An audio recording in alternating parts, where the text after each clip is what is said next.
explain it, show it to me. And me and Hirsch walked into his office. We showed it to him. We had a contract signed within 20 minutes, and he's been Look, dude, he's been pushing it day one. It's crazy. I tell people all the time, right?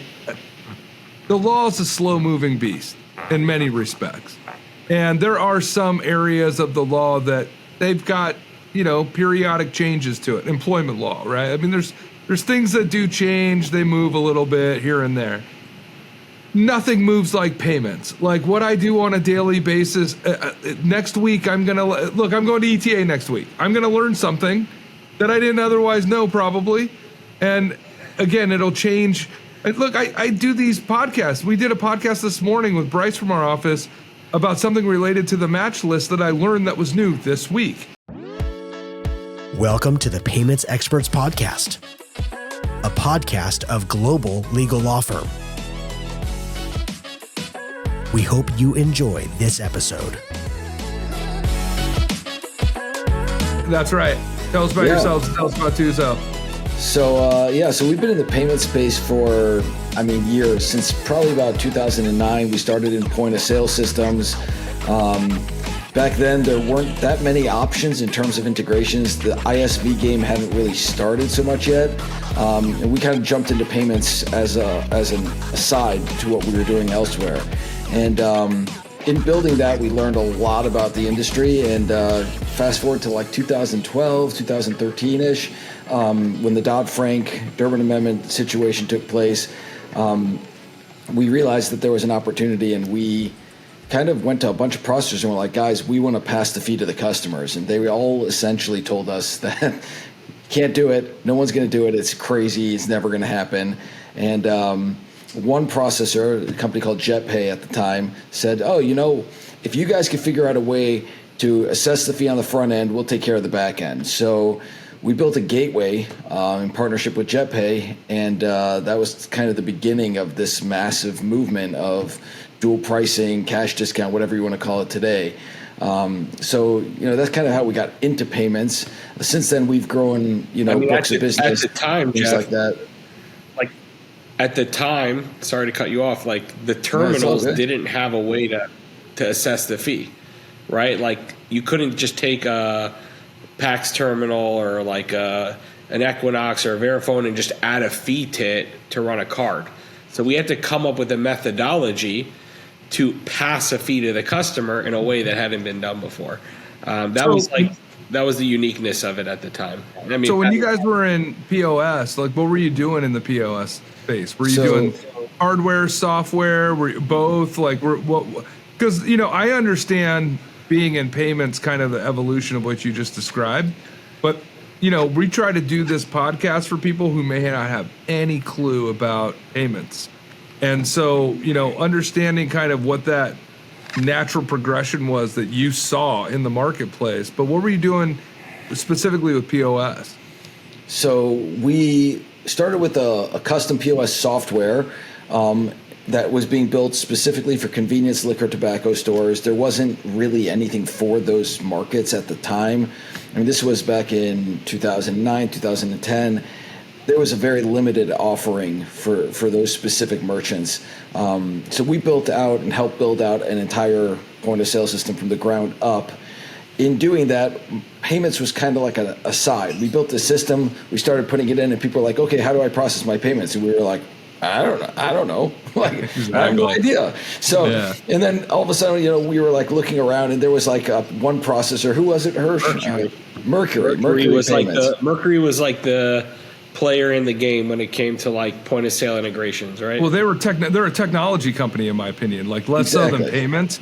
They seem more like a tech company. Right. They got acquired, and then I think they got acquired by Vantiv, and then Vantiv got acquired, But they never integrated with Vantiv. That was the interesting thing. Like the culture of those two organizations were so different, and I think it's because Vantiv was a payments company and Mercury was a tech company more. And they never, not even their legal departments, they never integrated. And the idea was to consolidate and integrate, and they just couldn't. Right. So interesting. Yeah, it's a fascinating thing, but like we basically, we didn't know anything about processing. merchants were like, okay, we got this point of sale system. We love it. How do we do payments? And we were like, I don't know, call your payment processor. And they were like, no, we want it integrated. So we called Mercury. We worked out a system. We integrated it in. And then we were like, wait a second, we could get paid for their payment processing? That's crazy. How does that work? And then we started learning about it. We were like, this whole residual game is crazy. How did we not know about this? And we spun up an entire side of that point of sale business, which was literally focused on bringing the processing in-house. So we spun up an ISO, and at the time I think we were a referral agent actually, and we grew from there. But it was a time where we literally knew nothing about payments when we came into it. It was totally a side gig. So describe for our listeners or viewers, I guess, too, describe what integration is. Because I think there's this technology that takes place with payments, and even though people operate in it almost on a daily, I mean, we've got a firm management software system that has an integrated payment. We can't even build an API and choose our own partner to actually build in and integrate between our partner and the firm management software. So we're stuck with whoever we get, but it's an integrated solution. And there are people in our office that use it on a daily basis, but if I said integration to them, they would have no clue what I'm talking about whatsoever. So for them, if they happen to listen to this, tell them what an integration between a point of sale system is and payment processing.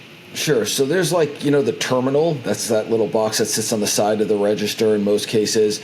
That has two ways of working. You can communicate directly over the internet to a payment source, or the point of sale system, the firm software, when I put in a number that needs to be paid or an invoice that needs to be paid, it can then send that request to a payment terminal or to an invoice software and then shoot it out for the customer to pay. An integrated solution essentially means that there's no second step. I use my point of sale system or my software or my tech or whatever I'm using in-house, and when I go ahead and request payment through that, it automatically turns on that terminal or shoots out that invoice or whatever it is that's happening in order to get that payment brought in. But the thing is, whoever created that software is running that processing. So today, the ISV world is full of these. Toast is a prime example of it. There's a lot of people who, love it, hate it, whatever it is, but they can't get away from it because once you get in there, your entire menu's loaded in, and now you're stuck trying to figure it out. Competitors that are agnostic, right? You have a lot of competitors to that are agnostic, and you probably have legal management softwares that don't require you to use a specific credit card. No, because we're not as prevalent as a restaurant, right? I think people have seen agnostic solutions as a way to get in to say, look, this gives you flexibility. We can do an integration. I have not seen that because we're testing multiple ones all the time just to see if we want to switch off where we are. And we ask the same question every single time. It's like, look, we're payments lawyers. We don't want to be stuck with your solution. And it's one size fit all. I mean, it took us a long time because here's the thing, Stacks bought our firm management software. So, and it was the first time I'd seen a payments company buy a software company. And it sort of was like that reverse in. And only when they knew who we were and what we did they let us negotiate the rates. But only then. And now we're with another one, and they're far more sophisticated and malleable on the software side, but they don't really, they on the payment side, they wouldn't let us do anything because we asked. So it's interesting. But you were saying before that kind of like your lead-in related to coming up with Tuzo was seeing an opportunity where you could pass the fee off to the consumer. Well, yeah, but Durbin was kind of like an entryway. That wasn't Tuzo. That was Tuzo. That was cash discount dual pricing. I'm sorry, excuse me. You're right. So, but on the idea of being able to push off because this is a really big subject matter on what we talk about, on the opportunity to see that you could actually take the fee and push it along. Go back to that, because I think that's important too. So it's really interesting, because at the time people weren't really doing it. The law had changed, but people weren't taking advantage. the way we created to do it, I haven't even seen it done again this way since then. We had like a tiered pricing schedule where what would happen is, we integrated to a terminal where the terminal, before the transaction would complete, it would go up to the gateway. It would assess a fee on the total of the transaction, but we were doing it in a tiered way where it was like from $0 to $5, you pay this fee, $5 to $10, you pay this fee. And the customer would have a pricing schedule that he would put on there because we really wanted to hold by the cash price and the credit price and do it in a way that, like, at the time there wasn't really anyone doing it. So we did it in the way that we saw fit. But what was really interesting about cash discount in the beginning is people thought we were crazy. They're like, nobody wants to pass the fee to their customer. Nobody's going to do that. It's not possible. And even the processors, like, we're in an industry that's kind of adverse to change in many cases. And only like from COVID did like cash discount dual pricing really boom to the moon, because like everything was getting hit with fees during that time. So then businesses were like, okay, well, we've been closed, we need to open, we have a very good reason to like pass this. But what they didn't realize is it wasn't going to change their business before, and only their mindset changed that gave them the ability to start doing it now, where they're like, okay, this will work. Well, I mean, it was a rat. The interesting thing was like kind of watching the evolution of Cardex and Jonathan Rossi, if you guys know Jonathan. Like, sure. Because that was my introduction, was meeting Jonathan. He spoke at one of the acquirer shows, and this is like mid 2016 maybe. They were straight surcharge, right? Yeah, and he's just a nice dude, right? So it got into kind of like talking to him and how Cardex was actually pushing the change to surcharge, right? Because the surcharge cash discount, to me, they roll hand in hand. You can do cash discount without surcharging, but it makes a lot more sense to actually build in the fee, and that kind of how New York's legislation now works, which is list price is usually inclusive of any and all fees other than tax and freight charges or whatever. And then, you do a cash discount from there. You guys were kind of looking at it from the other end.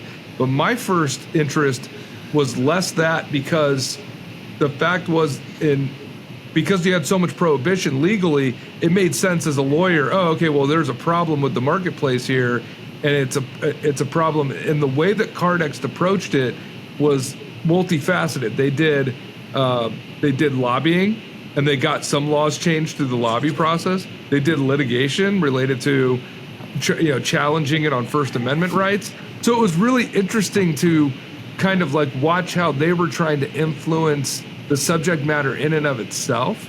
But I think that what you just said about there's this idea, and I think the card brands, the adversity to the change is that they didn't want anybody to fucking know this, right? Like, they didn't want people to know that there was ultimately this much charge going into their use, where businesses were suffering, but also stuck in that quandary of, if I pass it off, am I going to essentially lose customers because now they're paying more, and is my service really that good?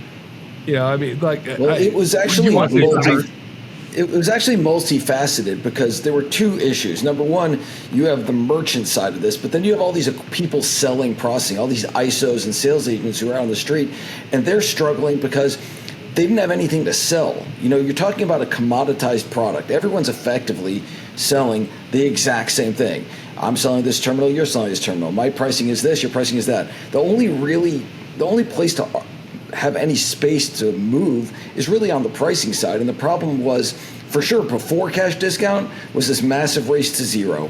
That's number one. Everyone was undercutting everyone in order to get business. It happens to be we're seeing that issue today, even in dual pricing and cash discount, because back in 2015, 16, 18, dual pricing was at $3.99 across the boards. That's what everyone was charging. And now you see people who are at $3.75, $3.5, $3.25, $3, and it's always this constant race to zero. So that's an issue that we're seeing from the merchant side and the acquirer side at the same time. Merchants want a better deal, and the processors are trying to make more money. So you have this like weird balance that's trying to happen at the same exact time. And that's where kind of Tuzo rolls into it. But there's a million challenges in the space itself besides just that race to zero. When we had our ISO, the biggest issue we had was every single time we talked to our merchant, it was because they were upset about something. You have so many merchants, the only time you're talking to them is they'll call up and they're like, hey, I didn't get my batch. You suck. I'm like, well, that's not even me. That's the bank. I didn't even do that, right? And I'm going to try and help you as much as I can. But the problem is there's only so much we can do as whether you're a referral agent or a full-blown ISO. There's limitations to our ability to help. So the inability to talk to your merchants on positive things, like most businesses, sales revolve around positive touch points. But in processing, all the touch points are negative. Like, that's ridiculous. All the touch points, like, not all of them, okay? Like, we're looking at a balance here. Like, what happens in the prospecting process? Like, you sell a customer, you get him live, you're moving on to sell the next customer. And the likelihood is he's not calling you to tell you that, like, he's really happy that he got his money this morning. So, like, ultimately, you had this situation where, like, we are providing value. Right? Even if it's commodity, like there's a value to your insurance broker, there's a value to your ISO partner, and if they do a good job and serve you well, that's the key. And you pick up the phone. That's, I know, Jeff, the race to the bottom. Right? Yeah, I know the race to the bottom, and I get that. But at the same time, I do think that what differentiates many ISOs from another is how you service the customer and trying to make that negative touch point into a positive experience. How do you do that? No, agreed. And look, I'm not. I try to be a customer service guy in what we do, and at the same time, that's a tough balancing act of, but I charge for my services at the same time, and I do want to listen to what you have to say, but you're also complaining because you're not paying me, and so now you're creating this adversarial relationship with me, which doesn't need to be there. Just look, tell me you're not going to pay me, and we'll just move forward. But that I get that point of it. But at the same time, what other things are there out there for the ISO that you experienced? Because obviously, like, this led you to Tuzo, but there are other things that could have led, made the relationship a little bit more positive. And I think getting your feedback on this, Hirsch, is important because there's a lot of guys that find themselves now in the same position that you felt you were in then. So here's the thing, I feel like I've, in my career, served my customers well. And I've done a good job of trying to communicate with them, give them benefit, provide them value, make sure they're heard when they have a problem or an issue. But ultimately what it comes down to is they don't really truly have that connection or that reason to stay. Like, the relationship is not as strong as it should be because ultimately, like, they're constantly getting pitched, and all it takes is one person to have that moment where they're like, okay, I'll try something different.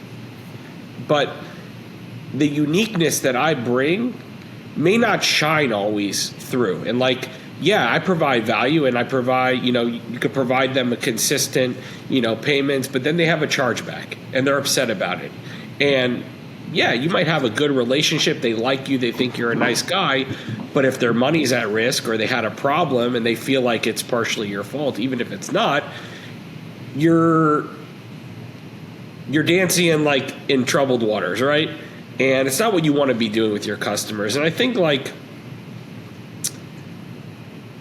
and I don't know if I'm jumping ahead, but everybody is talking about retention in my mind. I've heard it a lot at the show. Stickiness, retention, and everybody's talking about we have ways to identify when our customers are at risk. We have ways to look at we could tell that this customer's volume's off, or we're using AI to predict when our customers are at risk of attrition. So retention is that discussion, but the question is, what do we do? What do we do that throughout the entire life cycle of this business, we could change the way that we engage our customer and build that relationship? And I really think that's what Tuzo does, is it changes the life cycle. It doesn't just change the acquisition, and it doesn't just change the relationship throughout or the retention side of it. It changes the way your customer looks at you. And I think that's priceless. So that's a great lead-in. Tell us what Tuzo does so people out there know. Because I personally believe when I listened to what little I knew about it, when you guys described it to me in Chicago, it was really kind of different. I mean, it wasn't, but you guys have a spin on it, which I appreciated. So tell everyone. So, like, everyone knows what rewards programs are. Like, you fly Delta, you fly American, you fly United, you're going to earn miles for flying with that airline, right? The same thing's true about using your Chase card or your Amex card or whatever that card is. What we've done is we've spun that and flipped it back onto the merchants with the ISO relationship. ISOs using Tuzo can issue reward points to their merchants for their processing volume. So just to give you a simple example, I'm a merchant, I process with Chris's processing, right? Chris, you have this processing program and you offer rewards. So you could offer your merchant 10 basis points in rewards, 20 basis points, 30 basis points, whatever you want. You have complete control over how you offer the earn of rewards. And then me as a merchant, all that's happening is I'm constantly earning on every transaction. So every time someone comes in my store, I'm earning points. And then what we've done is we've built an entire platform that allows those merchants to see how many points they're earning on a daily, weekly, monthly basis. They can log in and see that all the time. And because it's agnostic, we'll work with any processor. I don't care what their back end is. I don't care who they're processing with. It's all the same to us. And as those merchants earn those points, they can log in and redeem them for literally thousands of items. I mean, the whole thing started with this insane story where, I mean, Hirsch and me, we had an ISO, we were trying to sell processing, and we came across this merchant who, he was processing like $750,000 a month. He had a restaurant, or actually a group of restaurants, and Hirsch pitched the guy on dual pricing. Right, and the guy was like, "Yeah, this is amazing. I'm going to save a fortune. This is fantastic. I need a point of sale system." So we spent hours and weeks getting him demos of different systems and all this crazy stuff. And the guy's like, "Okay, I'm done. I'm excited. Let's move forward. I just need to talk to my wife and my partner. Let's close this up next week or the week after." Fantastic. We reach out to him a week later, 2 weeks later, whatever it was, and the guy's like, "You'll never guess what happened. After we spoke, some guy walked in. He told me that he has the same point of sale system and he would offer me the exact same 3.99% to my customer. I don't have to pay any fees." So I signed up with him. Isn't that great? And Hirsch was like, "What? That was like 120 grand in residuals a year, like, right there." It was like a death blow, man. It was a real a real hit. So, being that he's really smart and fast on his feet, he said to the merchant, he said, "Let me ask you something. You told me you're looking for this Rolex watch that you really want. I'll make you a deal. Tell that guy to jump in the lake, come back to me, and in 6 months, I'm going to hand you that Rolex for free." And you know what the merchant said? "What? Are you serious? For free?" And Hirsch's like, "Yeah, for free." He's like, "Done." And that's what Tuzo offers. Imagine being able to walk into a merchant as a sales agent and say, "Hey, I see you're accepting payments. That's really cool. Are you happy with your rewards?" The merchant says, What rewards? What rewards? What the hell are you talking about?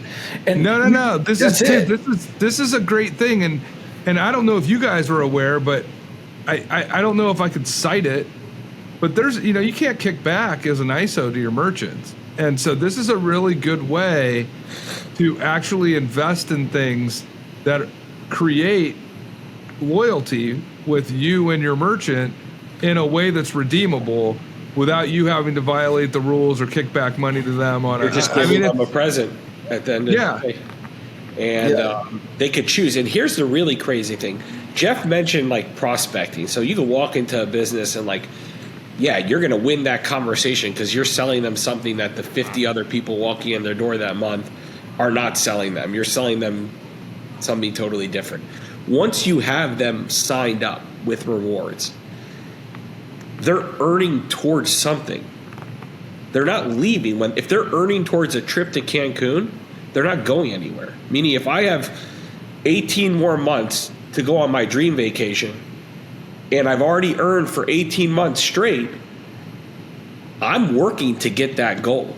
Or if I wanted a specific watch or a specific thing that I'm going to earn and I know I'm going to earn it, I'm working towards that with my partner. And if they call with a problem, you know what, you want to give him a couple bonus points to make him feel better, you could do that. But he's working towards his outcome with you.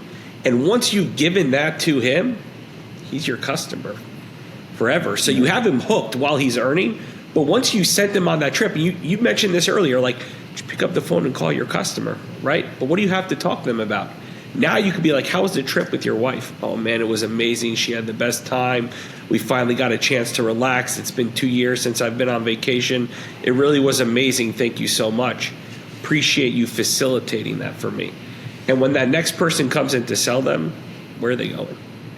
So as an agent or an ISO, that I can give to my in-house people or even like, sub-agents that I deal with, what are the bells and whistles of Tuzo that is being able to be offered? So, I'm going in and I understand that there's a rewards program. I'm not much of a salesperson, but at the same time, I'm thinking, okay, well, what is the hook, right? I mean, not just that you have rewards, but you have particular types of rewards. When you're working with selling to ISOs about, here's all the benefits to Tuzo, are you also assisting them in kind of the benefits to Tuzo that you see that are really important? And what are those so people will know? Yeah, totally. So, I mean, there's a few things. Number one, it's not just about giving rewards to a merchant. All right, that's a really great thing, and merchants are really excited about that. And we do have a ton of categories from, luxury watches and trips all the way down to big screen TVs and gift cards. There's a huge array of products. But more than that, it's about engaging the merchant in positive touch points, right? That is one of the key functions of what Tuzo is offering. Those positive touch points.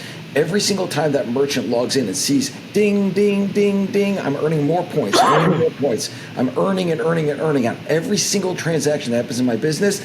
I'm excited. But not only that, the merchant can choose to use those points for a lot of different things. We've had scenarios where merchants asked us, hey, can I use my points to give bonuses to my managers? We were like, wow, that's a really good idea. Another guy's like, hey, can I use my points to do giveaways for my customers? I'm going to give away an iPad once a month because I'm earning all these points and I have these iPads coming in. So you shop at my pizza store and I'm going to enter you in a drawing to get an iPad. Think about what that does to the consumer, to the merchant's ability to engage their clientele. So it's really more than just offering reward points, right? It's offering a mechanism to enable that merchant to gain something that they really, really want and need across their entire sales spectrum as part of the deal. And then tie that into the fact that the reason they're getting those points is because my processor is the best and he loves sending me stuff and sending me on vacation and taking care of me. I'm not going to go anywhere. Even if someone comes in with better pricing, I'm not like, that's not a sale anymore, right? So it's totally you different. just said something really interesting to me. I apologize for cutting you off, but I don't want to lose this thought. Go for it. One of the things that I see in payments these days is people trying to get a deposit account relationship with people. And maybe marry that with payment processing, but especially in the cannabis industry, trying to find a deposit account, not always easy. The big banks stay away from marijuana related businesses. And one of the things when you have somebody in the banking environment is for all of those MRBs, you can set up a debit card program, and that debit card program, you can actually load people's wages onto that and pay them so that you're not giving them a physical check or doing an ACH to their bank account. You're just dumping it into a debit card, which is tied to them and the bank account that they might have at the bank because there's a banking relationship there. So the thing that just based as that as a model, the thought that I just had was, is there functionality for the merchant to the customer within the Tuzo environment to actually almost bootstrap in their own rewards program down to their merchants so that they're now not only receiving rewards based on their volume, but running their own rewards program that's somewhat easy to manage based on the Tuzo software that they're already accessing and interacting with? Yeah, so we are releasing updates over the next couple months. We have a very large one coming out this summer, and in there's going to be a whole slew of new tools that are going to be available both to the ISOs and the merchants at the same time. there's conversations that are happening about expanding the ability for Tuzo to offer all kinds of cool things to a merchant and then the merchant's customers subsequently. The biggest ones right now are the things we mentioned before, things like bonusing your employees. But from a merchant to the consumer relationship, right now it's really focused on the rewards themselves. But who knows what the future is going to bring? You know, I wouldn't belittle it. We have a lot of ways that this product can grow. Really getting the core of what the ISO needs to get their merchant engaged is our primary focus, because we were just talking about retention, and everybody's highlighting this idea of like, we need to determine where we are at risk. Where are our customers that are falling off, and how do we step in before something happens? But at the end of the day, retention is a symptom. It's not the cause, right? Retention happens, retention issues happen, attrition happens. It's not the cause of the problem. The problem is festering from before then, and you're trying to catch it here at the end and say, we are identifying customers that are at risk and we're going to try to resolve it, but you need to have a way to do that. And further than that, don't wait till that point to try to save your customer. What really needs to happen in the cause is engagement. And I think a lot of this comes down to building that stickiness, building that loyalty, because if you go out into the world outside of payments and you look at any retail business, you look at any provider, they all have loyalty integrated into their platforms. They have loyalty systems, whether it's getting a gift card to my business or some loyalty platform that engages their customer and drives that continuation of ROI from that customer. It doesn't exist in the payment space. Well, it does now, but it didn't exist in the payment space in a way that ISOs could capitalize on utilizing it. Think about it like frequent flyer miles, but for credit card processors to give to their customers. So if Payment Experts Podcast was an ISO, it would be frequent flyer points or frequent processing points from Payment Experts Podcast Processing Company. So you're essentially taking loyalty, which is clearly a need in retail, service, and everything else that we service. We service that, and we're providing the loyalty to the ISO's providing the loyalty tools to the merchant to give to their customer, but nobody's providing the loyalty tool to the merchant for the merchant to receive that benefit. And that's what the ISOs need. They need that relationship. They need that engagement to be able to tell their merchant, I'm giving you more than a commodity, and I'm your partner. I'm not just giving you a thing where you get your money in the morning. Like, I'm here to make you more successful and to make you happier and to give you more benefit from my service than anyone else can give you. And I think that's when you could pick up the phone and ask your customer, how are the gifts that you bought your family for Christmas? Or how was the trip you went on? And really have a conversation that's not centered around the business anymore, but more about them. I think that's where you're winning. And you could give someone $100, it disappears today. But when they could work towards a goal and know that you provided that to them, and they benefit from that, I think there's really something powerful to that. Yeah, I like that last part of what you just said, because every time that dude looks down at his watch, he remembers you. Right. Yeah, and it's the symbol of it. Right. It's because cash is fungible. You remember it. You don't remember it. Right. I mean, it's not I don't know how much my mom gave me in my birthday card. I do know, but but it's that idea that it's something a little more unique than a frequent flyer mile. Right. I mean, because it is towards some actual good or something that's an experience that you will remember and what contributed to it. I like that. I think that's the winner sales pitch right there. Yeah, I mean, we've actually seen ISOs using that as an engagement tool. They're telling their merchants, hey, when you get that reward, take a picture of it with you, send it to me, and I'm going to give you 10,000 more points just for doing that. Because the ISO's now engaging new customers with, hey, here's Bob. Bob got a watch. Look at Bob with his watch. And Bob's smiling with his watch. He's all excited. And now they're able to show that to the next customer and say, look what I did for Bob. I could do that for you. So it's not just the engagement of the customer A, the initial customer. It's leveraging that engagement for future customers.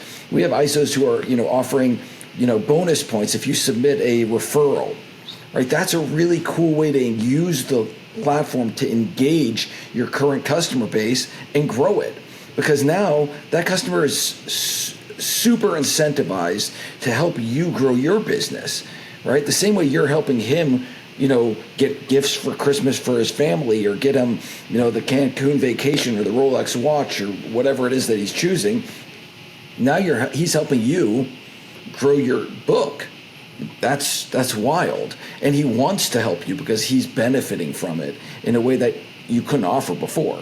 Before, you offer the guy $300, $500 for a lead. I'll take the $500, but am I super incentivized for $500? I don't know. No, this is where I think you guys are fascinating, because, you brought up it when we started insurance. And the thing about insurance is having a good broker is because either you don't understand or you don't want to take the time to learn the fucking insurance policy, which is not meant for you to be able to read as a normal person, right? Right. As a lawyer, I have a hard time reading it. And that's really what it is for somebody to sit down and explain to you in layman's terms, here's your coverage, here's your cost, here's a few bells and whistles associated with it, right? And that's the utility, and it's worth paying whatever the commission is over for the origination of the policy and the renewal. I get it. This is the same thing, and it's doing it in a way where you're finding in a commodity a retention or a value function for retention that you're going to be able to stick with people, and you are essentially giving them something that they wouldn't have otherwise known of. It's not just earn rewards, it's a way to actually manage your business, because what they're doing with you, they can equally do downstream to their customer. Sure. And then you're now creating, like you said, Hirsch, some level of relationship with the merchant around something that would just be nondescript, like going to the gas station, right? You're not really choosing who you go to buy gas from, other than seeing the sign and looking at the price potentially. And, I really find that this is a value that, it goes beyond price, which is great. And that's what we're trying to get away from, is at the end of the day, you have a lot of ISOs that are very quick to walk into a business. And this is a great story. Like, we had an ISO call us. He had a customer he'd been trying to sign for a year. He went to the guy was at $399 dual pricing. So he said, I'll take you to 3.5, sign with me. The guy's like, okay, cool. Yeah, 3.5, that sounds good. Well, calls his current processor, the merchant does, and says to the processor, I'm leaving. Why are you leaving? Somebody took me down to 3.5% charge to the customer. Okay, I'll match it. Oh, I don't have to leave and you're going to match it? Cool. Click, call the guy back. Sorry, no go. My guy matched to 3.5%. So what did they just do? They took 50 basis points and they threw it in the wind, because merchant's not getting it, ISO's not getting it, and the consumer is saving 10 cents. Great. Like, it's a complete wash. Now what happens with Tuzo is, and this is the exact scenario, is he went back to that business after a year of prospecting and pitched him on rewards, and the guy didn't just switch, he switched to $399. So he brought him back up to 4%. Yeah, because he's incentivized, right? And what would he have done with that business that's now 3.5%? He would have gone and be like, I'll take you to 3%. And then the ISO would be like, I'll match 3%. Hang up the phone, click, and the same thing over. But what did he do? He offered him something no one else could offer him. And when that guy called up his current processor and said, I'm getting rewards, I don't have rewards to offer you. I'm That's sorry. right. Okay, you guys took something and superimposed it in an area of the architecture of payments that wasn't being serviced. Like, it's fabulous. Like, I really do. But in your day-to-day, what do you see as the biggest challenges that go on in getting people? Because look, I see you guys at the shows, and I talk to you, and you're like, oh yeah, we're going out to dinner. You guys are busy, nobody really wants to talk to a lawyer at the show. So like, I see you guys are hustling and you're busy, but what do you see as like the biggest challenges to really, getting people to convert over to what you're offering? So I guess I'll lead with this, but I think one of the biggest challenges and everybody's super excited when they hear about it. I think the industry is kind of slow to change in general. I mean, we've seen amazing traction so far with this product. I mean, incredible growth. But I think a lot of ISOs get really excited and just don't take the time to implement it and really test it out. They get caught up in the day-to-day, and they got so much going on, and they dealing with their reps, and they're dealing with this fire, and they're dealing with that fire. And until they take the time to really meaningfully put it into their sales and lead with it and implement it into the retention departments to make sure that when a customer calls and he's not happy, you're enrolling him in rewards and getting him back on track. You know, all those aspects, if you don't dive in, you won't get the benefit. And what we've seen is people who dive in and use this, they're winning more conversations, they're closing more business, their customers are activating faster. We didn't even talk about that, but like we've heard from our partners, and it wasn't even something that we recognized as a pain point in the beginning, but that time to activation from when a customer goes and signs a contract until they put that terminal live, you have a lot going on. You have their current processor trying to hold the business and like stay the line and keep the guy. He's got all different things to turn it on, but if he knows that he's missing out on something he could be earning, he's going to activate faster. So you have your winning more conversations, closing more business, activating faster, keeping your customer longer. And once you have that customer in, and if you have other customers, you could upgrade them. So you could go to your current existing book and you can get them from $3.5 to $3.99. And all the way through the life cycle to that retention point where a customer calls and he's not happy, you can give them benefit all the way through. If a guy's about to leave, you could say, but you have 20,000 pending points sitting in your account. You're going to lose those points if you leave. You know what? Why don't we give you another 15,000? And, you know, let's try to work through this together. And ultimately using this tool, not just in one aspect, as a life cycle product for an ISO, we're seeing incredible results. It's just the biggest challenge is getting people to jump in head first. I think I would just accentuate that point, is that it's not just getting them to jump in head first on itself. It's that ISOs view this as like, I don't want to give up any basis points to my merchants. My margins are this, that, and the other. But what they don't realize is every time they sign an account and lower from $3.99 to $3.50 or $3.50 to $3.25, they're literally throwing basis points out the window. They don't understand that sometimes you have to invest in your merchants in order to get that long-term play. And a lot of processors are very set in their ways, and they're like, I have a system. I speak to my merchants, I sign them, and I'm doing great. They're doing great. They were doing great. And the people who were doing great prior to dual pricing weren't doing so great 6 months after dual pricing or a year after dual pricing came in, because they were like, wait, I didn't adopt this. And it's funny, one of the partners that we have today, back in the day, we pitched him on dual pricing before we went to JetPay, before any of that stuff. I called him up and I pitched him on dual pricing. At the time, we didn't call it that, but I'm passing the fee to the customer. And he's like, Jeff, you're out of your freaking mind. Nobody's going to do that. Stop wasting my time. He called me back 6 months later. He's like, do you still have that tech that you were talking about? I was like, yeah. He's like, can I license it? And I was like, dude, we signed an exclusive with someone else. And he's like, damn it. And he was so upset because all of a sudden he realized that he started losing business to everybody else who was doing dual pricing, cash discount at the time. And then he had to go and build his own thing. And it took him months to catch back up. So what happened in this scenario is he told me at the time, he's like, if you ever do something like that again, you call me first. And that's what I did. I literally picked up the phone when we launched Tuzo. My first phone call was to this guy, and I said, this is what we're doing. And he said, explain it, show it to me. And me and Hirsch walked into his office, we showed it to him. We had a contract signed within 20 minutes, and he's been Look, dude, he's been pushing it day one. It's crazy. I tell people all the time, right? The law is a slow-moving beast in many respects. And there are some areas of the law that they've got, periodic changes to it. Employment law, right? I mean, there's things that do change. They move a little bit here and there. Nothing moves like payments. Like what I do on a daily basis. Next week, I'm going to ETA next week. I'm going to learn something that I didn't otherwise know probably.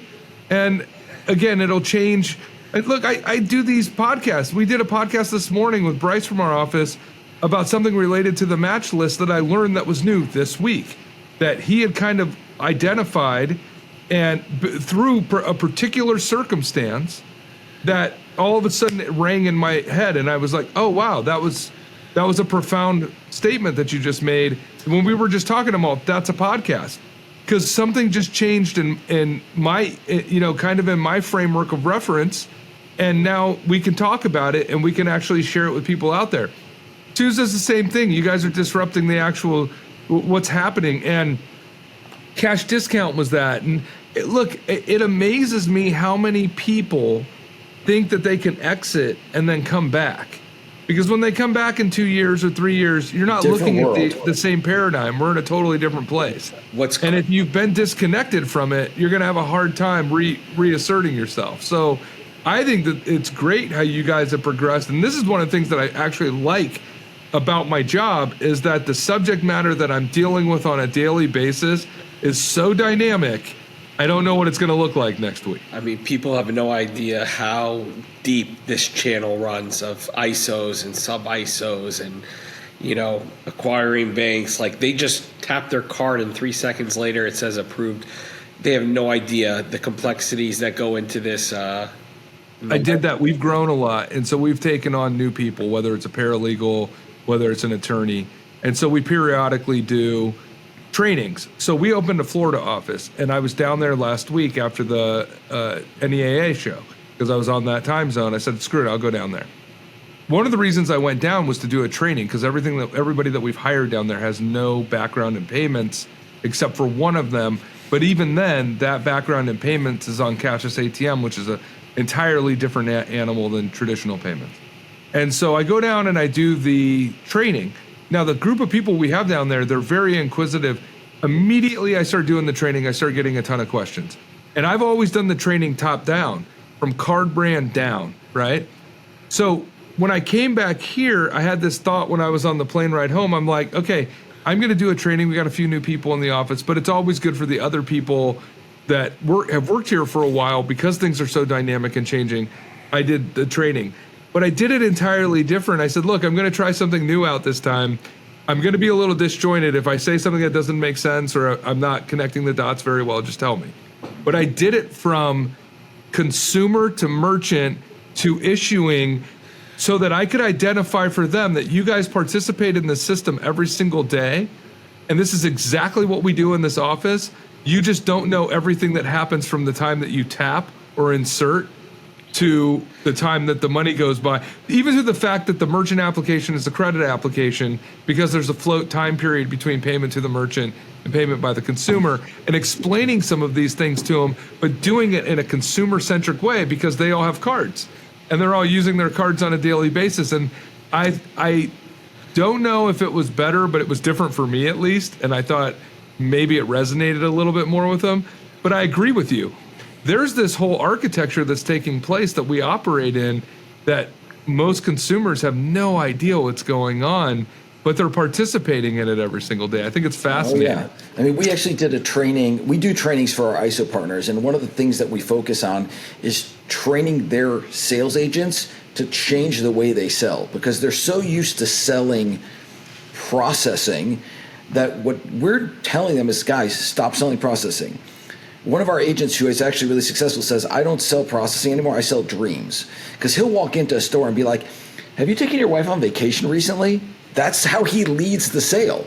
That is that is not a logical position to take when you're selling processing. It's weird, but his close rate is like insane, because he's walking in, he's engaging them with something that they want. And these other guys are walking in being like, hey, I'd like to talk to you about your processing. And they get the door slammed in their face 4 million times until they get a deal.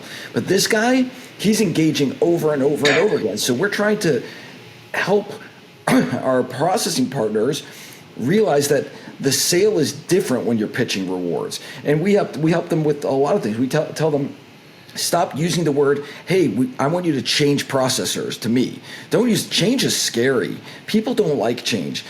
We tell them, use the language from the rewards companies. We'd like to upgrade you to a rewards processing program.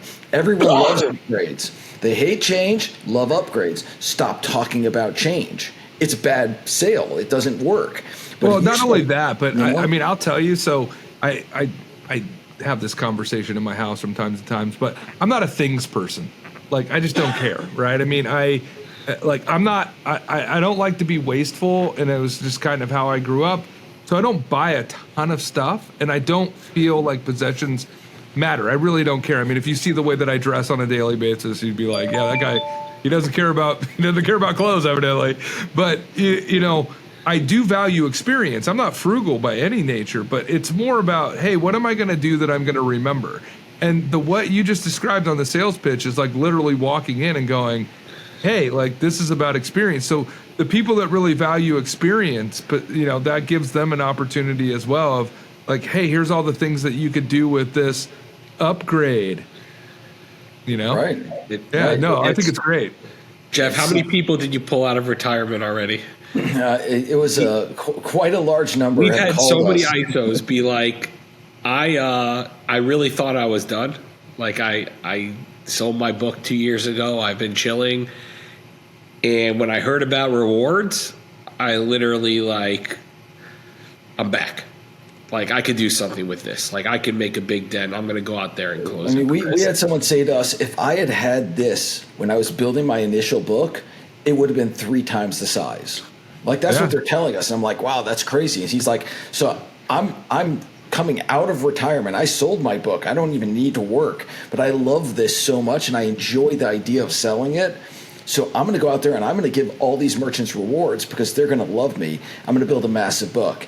And, you know, the cool thing is when you add rewards to your book, you're actually increasing the value of the book because the book's stickier. It's more effective. So when you're going to sell your book eventually as an ISO, you're going to get a higher multiple than you would have if you didn't. And it's funny because we actually have a guy who brokers books, and he said to us, anyone who buys a book, he's like, the second you buy that book, implement rewards. And you just took a book you bought for whatever X, and you're going to make it worth, you know, a third more because now you're extending the life. It's almost like getting brand new contracts on everybody because once you throw rewards in, they're never leaving again, right? So now it's like this really cool, you know, it's not just the processing, but it's the actual value of the book itself, which I think is like a whole finance play even. It's really cool.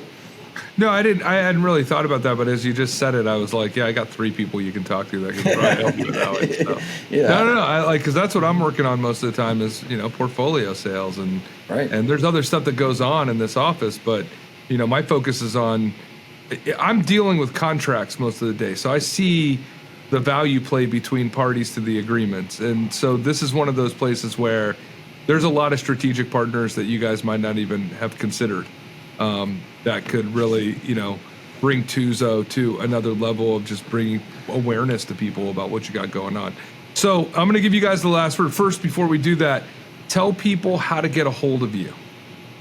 So our website is tuzorewards.com. You can reach me at jeff@tuzorewards.com. Hirsch is Hersh, Hirsch at tuzorewards.com. You can hit us up through the website or email or whatever it is that you'd like to get us at. But, you know, we're also at all the shows. We're going to, you know, we do our best to get as much exposure as we can everywhere. So just look around. You'll see us. Perfect. So last word, what do you guys want to tell people? Hirsch? Jeff, you want to lead it? I Sure. mean, what I would, I mean, I guess maybe we'll take turns, but my last word would be that, you know, give Tuzo a shot. Give it a chance to see what it could do for your business. There's no downside. We really believe in the upside here. We're a young company, and we've seen really, really impactful growth from this product. And we're only making it better and better to add more features for ISOs, to have insight and things that are going to enhance their business and really strengthen the relationship with their customer. And what I'll really end with is we're here to serve ISOs in the industry. We're here to bring a product that changes the way that they do business at the core. And we really believe that this is the next frontier, that rewards and loyalty are the next frontier of that relationship between the ISO and the merchant. I'll leave it with that because that's perfect. No, it sounded great. And by the way, I just want to say this because I got Jeff on. Goose, May 8th through 10th, San Jose del Cabo in Mexico. Oh, You yeah. guys like jam bands? That's it, man. Put it out there. All right. Jeff, Looking you a forward Goose to it. fan? I am a music fan in general. I grew up listening love to Goose. anything and He told me he everything. went to Mo when I saw him. The first thing he said to me when I saw him in Atlantic City was, Yeah. dude, I just saw Mo last week. And I was like, all right, I saw him too. I actually, it was funny. I actually went to String Cheese. Oh, no, you went to a String week- Cheese. That's right. Like literally a week ago, maybe like Yeah. 10 days ago. And it was fantastic. But like I grew up in Tennessee listening to blues, and I saw B.B. King as sneaking in as like a 17-year-old to a 21 and only, a 21 up show. And, that's, you grew up listening to music on Beale Street, and, anything and any opportunity I have to listen to live music, pretty much in any genre, I'm open to it. I do play guitar, and That's an epic guitarist, by the way. Yeah, I dabble. But No, it doesn't is, surprise me. Anybody who sports a beard like that, he's either a farmer or an unreal guitarist, right? Like, yeah, come on. well, it takes years of practice, but I will say that, I don't want to age myself, but I've been playing for, a significant amount of time. So, but it's a great thing, and I love teaching my kids. Like, my kids are learning how to play guitar now, which is really awesome. So Rick from Goose, and no joke, and look, I'm going to go see The Dead next month, and In Vegas? I'm so thankful that John Mayer ended up with them because he's such a wonderful musician, but his bubblegum stuff that he was playing, I mean, Continuum's a great album. I think it's one of the best pop albums ever made, and he's a really good pop songwriter, maybe one of the best of all time. But when he's on stage playing Jerry's part, dude, it's insane. He's such a good musician. But Rick from Goose is probably the best guitarist on the planet. No joke. Yeah, it's Like, I mean, I'm talking like it's amazing. I love watching Jeff music. Beck-ish or Jimmy Page-ish. Like, I mean, Yeah. this guy's like the control that he plays with is really incredible. Yeah, I like that they chose Goose instead of fun. Beast. It keeps it. All right, guys. Well, thank you for being on this. We really appreciate it. Pleasure. Everybody, It's great. Hirsch and Jeff from Tuzo. And I hope you guys reach out to them because these are not only really good guys, but they have a really incredible product that could definitely help any ISO or agent out there. Thank you for listening to this episode of the Payments Experts Podcast, a podcast of Global Legal Law Firm. Visit us online today at globallegallawfirm.com.